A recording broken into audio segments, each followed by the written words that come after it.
Hello, Ability Hackers. Amy here. And today I've been thinking a lot about the going back to school and about an experience that I had about a year ago, this time last year, that caused me to start to have some conversations with my daughter's school. And so about a year ago, I work for a big company, and with all of the shootings that have happened lately, there was one that was a little bit too close to comfort to where I work.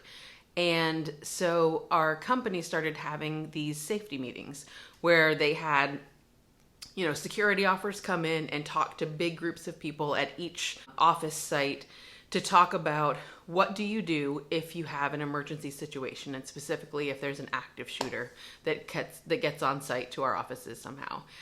And as the officer was talking, the advice that he kept giving us over and over again is that the very, very best thing that you can do is run. Run fast, get away as fast as you can. And I was sitting there in the room, and I was feeling myself start to get kind of emotional because my mind kept going to some colleagues that I have who have disabilities, if we work on the fourth floor of the building. And I was thinking, like, how are they going to get out? And then my mind turned to my own child who has a physical disability, and what would happen at school, and how would they be prepared to be able to help her in the event that there was some kind of an emergency situation at school. And it could be a lockdown drill, something like an active shooter. It could be a fire or an evacuation. And around that time, I'd noticed a few articles and a few friends had been posting about their own experience. And one of my friends who is an adult in a wheelchair had posted an experience where when she was younger, she was left in a classroom and the door was too heavy for her to open the door, and she could not get out during a fire drill. So she was left sitting there on her own waiting for someone to come and find her. After that meeting, I went up to the front and I talked to the security officer, and I asked him, I was like, well, what's your recommendation for people that have disabilities if there is some kind of an emergency situation on site? And he was like, well, that's a tough one. The best thing I can say is find a safe space and barricade them as well as possible. And to me, I was like, well, that doesn't feel like enough. And we had a meeting at my daughter's school coming up. And so during our IEP meeting, one of the things I asked, it was like a check-in meeting, was I asked them point blank, I was like, what is the plan if there's an emergency at school? And how will you get her out? Or how will we make sure that she remains safe?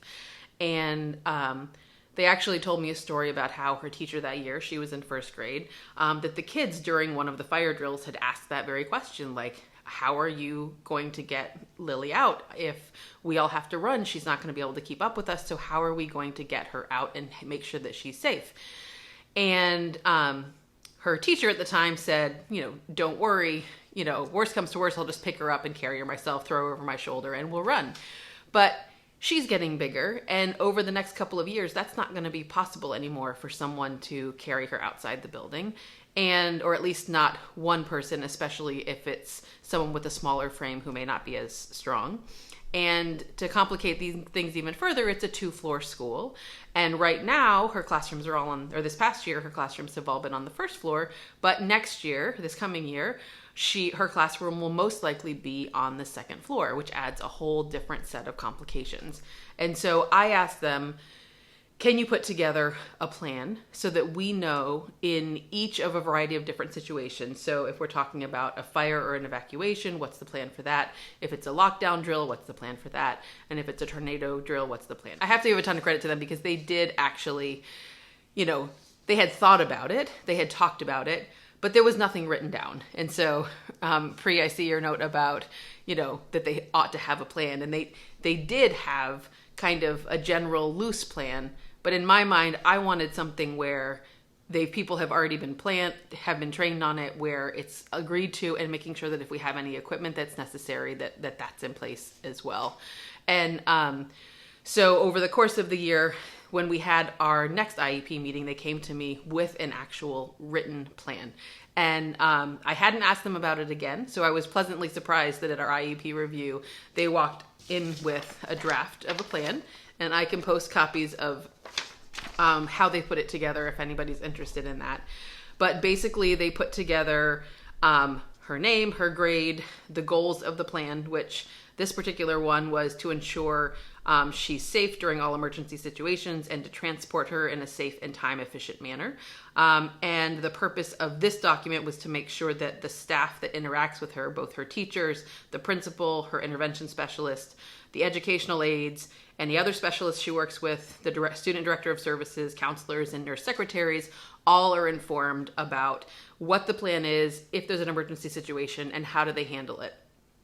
And so what they actually ended up doing was purchasing some evacuation blankets that they now have stowed at the top of this, like at a designated location at the top of the stairs. So if there is a need to transport her down the stairs, they can kind of unfold this blanket. It has carry handles. It's meant for this purpose. And 2 adults will put her in the blanket and run her down the stairs if they have to exit the building pretty quickly. And that way, people of any size and strength should be able to carry her without a problem.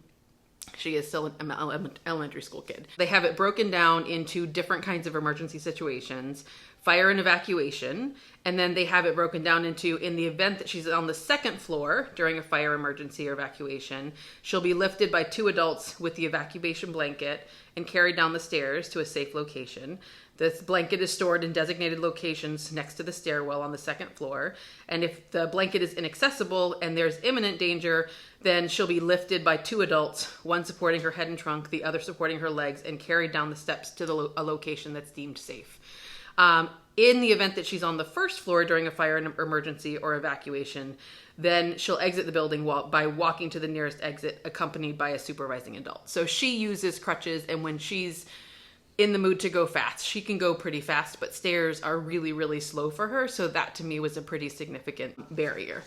And then they had, if it was a shelter-in-place tornado emergency, they have it broken down for that as well, that they'll navigate to a designated area on the 1st floor. If she's on the 2nd floor, they'll do the same thing to carry her down and get her there if it's a time-sensitive emergency. And then if it's a lockdown, then they'll just navigate to the designated area by making sure there's an adult accompanying her so that she doesn't get left behind. And then they also had thought through, which I thought was particularly nice, how are they going to handle pre-planned drills? So if it's an actual emergency, they're going to use the blanket. But as we were discussing it, we felt like it would probably be too traumatic during a regular fire drill to toss her in a blanket and carry her down the stairs. So they're keeping that as just for emergencies. And if it's a pre-planned drill, they'll let her use the elevator during those. Hold on, I got a couple of comments. I've been thinking about it this summer about whether they will follow this plan specifically ahead of a real emergency. And at the end of last year, when we were talking through it, we decided that we would not follow this plan during practice, but that we would do it during a real emergency. But as I've been thinking about it this summer, I've thought that I might talk to them to see if there can be one drill throughout the year where she practices what it would actually feel like to be carried in a blanket. Maybe not during an emergency situation, but maybe at a time when it's not an actual emergency, so that she knows what will happen if this were to come to pass, so that it's not quite as scary to her if it does happen in an emergency situation. What also got me thinking about this is I went to a thing called the Abilities Expo in Chicago a few weeks ago. And one of the companies at the Abilities Expo the company's name is Adapts.org. So I don't know if you can see this very well. I'll take a picture of this also. But this company actually makes some portable transfer slings that were originally thought of being used on airplanes. And it's a lightweight tote, and it folds up into like a little bag here that can be easily carried around. And I thought, wouldn't this be a neat idea if someone has a 2-story house, or if you're traveling and want to have something that in case there's an emergency wherever you are, that you would have some kind of carry sling that you could carry a loved one down the stairs if necessary. It looked like it was pretty compact. When I was there, it was about probably this deep and about kind of like this size, and in a little bit of a shoulder pouch. and they're selling them to airplanes and to people that take on airplanes with them. But I thought that was kind of a neat idea for adapts.org. I think it's important to have a plan in place. So the more I was thinking about it and the more we had this conversation, it makes me feel a lot more comfortable knowing that there is a written plan, and that it's on file at the office, and that all of her teachers and the support staff throughout the year will have access to it and have read it prior to any of these emergency kind of situations happening. Thank you for the link, Dana. I'll post that into the notes as well.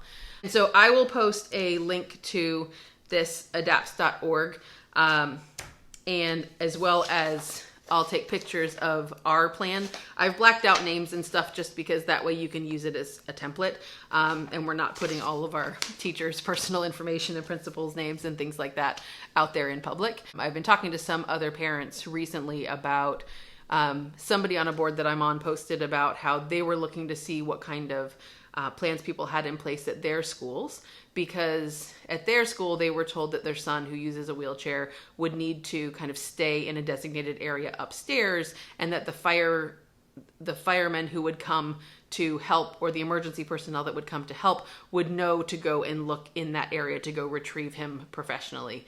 And to me, that's not really, that doesn't feel sufficient to me for my own kid. And it was a little bit concerning to her, which is why she was asking for other ideas. And I thought that our school's idea of getting the carry blankets and having them stowed by the stairs was a pretty clever idea. Crystal, on the bus, I would see if they could look at getting some kind of portable transfer blanket that they could use with him, that the bus driver and I'm assuming that he has an aide on the bus if he's using a bus lift to get on and off. This one, adapts.org, is a really, really small one that could be stowed somewhere safe on the bus, but that can be used to carry him by two adults. It doesn't feel right that they would leave him on the bus lift outside the bus if there was a shooter during arrival. I would continue to talk to them about that and see if there are some creative situations. And even instead of on the bus lift, I would want to try to get him back into the bus and maybe under a seat with someone in there with him, kind of hiding out until everything was safe outside, at least undercover and not specifically in the lift itself. I was thinking that this could be an interesting idea to think through for our homes as well. And there was an article I read recently by a woman, and it was titled something like, "Why do I always request a hotel room on the first floor?" And she had talked about how if there was an emergency, she wouldn't be able to get her daughter off down the stairs. And so she always makes sure that whenever she stays in a hotel that she was on the first floor. And I'd never really thought about that in the past. I thought that was an interesting approach as well. On bulletproof backpacks, I've read kind of conflicting opinions on them. Some of the literature that I've read talks about that having the bulletproof backpack, while it can be good, it can also provide a false sense of security of, okay, well, you know, this child has a bulletproof backpack so that we don't have to worry about it. And there's a lot more parts on the body that are at risk of getting injured. I think maybe it couldn't hurt to try it, but I wouldn't want that to have people think that they don't need to have a good plan in place for your child as well. Priya, I love that idea of having two designated adults who would be with Lily that day to be the ones that kind of go and get her and ride down the elevator with her, just so that they get in the habit of doing it. That is one of my concerns that I still have kind of in the back of my mind, that we have this written plan, people will have written it, but are they going to remember all of that in the middle of the actual emergency, especially if we're not doing the carrying during the evacuation drills. And we still have some conversations to have with them this year, and because she'll have a new teacher, we have to go over some just before school conversations. We've already talked with the school about, once she has an assigned teacher, which we're not sure who her second grade teacher is going to be this year, but once she has an assigned teacher, we're going to have a meeting with them that week before school starts, just to talk about some of the nuances, any concerns that she has that she wants to talk to the teacher about. We've done this the last couple of years where we give her a chance to go and talk to the teacher and share some of her concerns about the playground, about worries that she has about being able to keep up with other kids, and making sure that the teacher and us have a conversation about how are we going to make sure that play is inclusive for her in those different spaces. Also talking about, for this year, it'll be a plan on when does she use the elevator, when do we practice using stairs, and those types of things. But I want to add this to our list of topics to have specifically with her teacher before the school year starts, to make sure that it's not just something that shows up in her inbox, but is also something that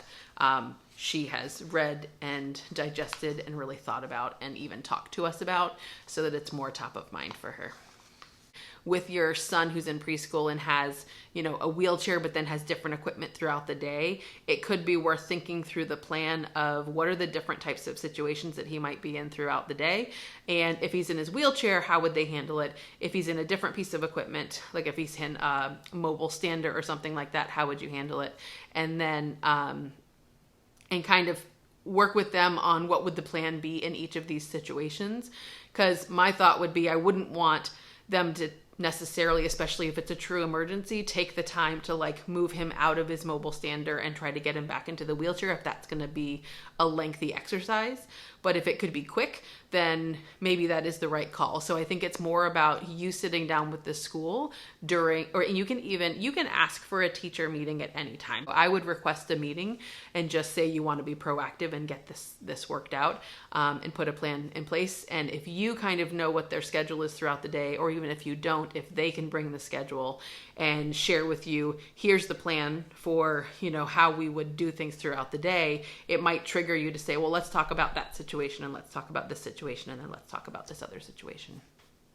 Very good. If I have any other thoughts, or if we make more progress as we figure out how maybe we'll actually practice this blanket carry with my daughter so that it's not a complete surprise, and also to make sure that the adults who would be carrying her would be trained on how to do it, I will do an update for all of you and let you know how that happens.